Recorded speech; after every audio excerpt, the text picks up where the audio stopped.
Your friends are more popular than you are. Anthony, great way to start your video. Insult the few people that do watch your videos right off the bat. Great. This is like the anti-Tony Robbins. No. But on average, your friends have more friends than you do, through no fault of your own. Want to know how? Just hear me out.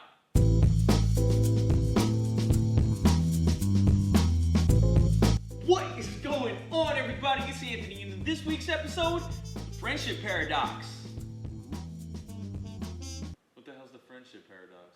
Trust me, after this video, you will either feel exponentially better about your life or want to cut loose every single one of your friends.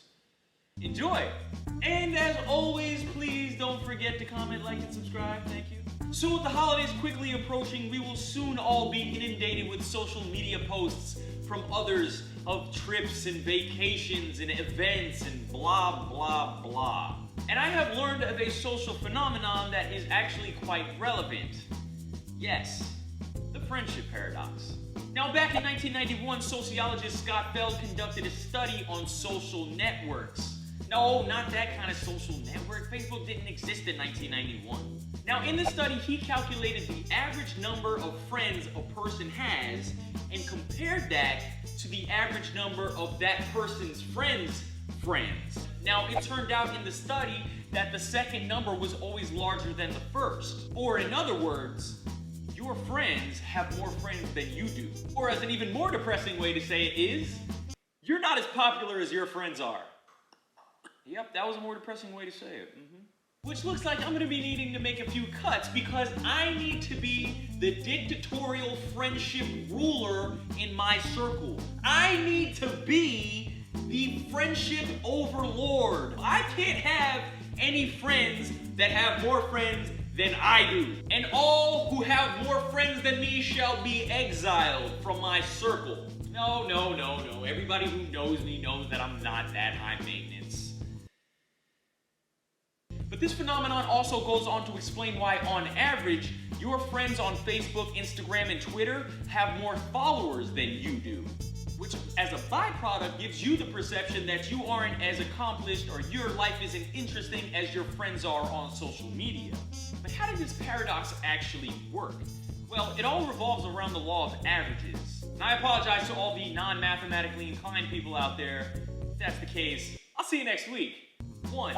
On average, most people in the world have a smaller group of friends. 2.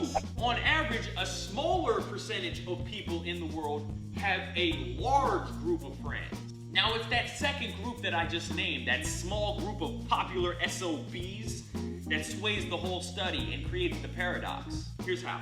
Say we have person A who has 3 friends, and we have person B who has 100 friends. According to the law of averages, you're more likely to be in person B's group of friends. Now let's expand this out even further, because like I said, the first premise was that more people in this world have a smaller group of friends.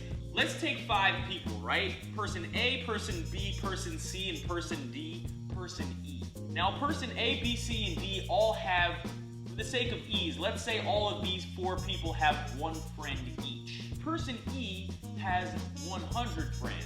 Once again, according to the law of averages, you're more likely to be in that group of 100 friends of Mr. E rather than the group of 1 friend each from A, B, C, and D. Meaning, even though there were more people, 4, that have a smaller group of friends, you're still more likely to be friends with Mr. E even though he's in the minority. That's why, on average, most of your friends in your social circle will be composed of people like person E, not person A, B, C, or D. And that's what causes the paradox. Most of everybody's friends on average includes these number of people with huge social circles. Gives off the perception that your friends are more popular than you, which technically they are. But before you get too upset, don't forget that your friends suffer from the same paradox, and so do their friends, and so do their friends, and so do their friends, and it goes on. But perception isn't always reality here. Now let's go back to our example. The people with few friends, the person A, B, C, and D, aren't appearing in our group of friends. So in our mind, they don't exist. We're only comparing ourselves to all the people like person E. Now this is what is called sampling bias and is what lies at the heart of the friendship paradox. And this is why nobody should ever feel bad about themselves when going on social media, because this is a naturally occurring phenomenon. It's unavoidable. But this study brings me to a larger point here, and it goes to that whole Instagram envy phenomenon. Now in prior videos, I have stated the importance of going out and creating memories and just doing things.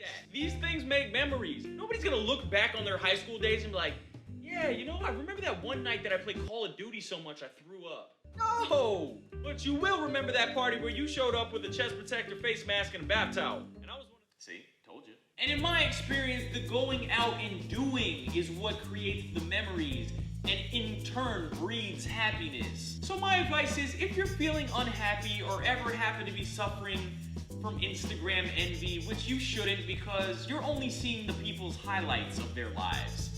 You're not seeing the behind the scenes. But make a conscious effort to actually go out and try to do something completely new that you've never tried before. Things that don't even cost money. But it all starts with getting off the couch.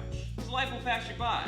And trust me, I know that there's plenty of times where you just don't want to even do anything.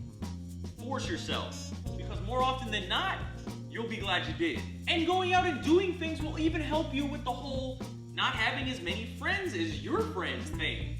But then according to the paradox, your new friends that you meet will still have more friends than you. Whatever. Go out and go do something today. I'll see you next week.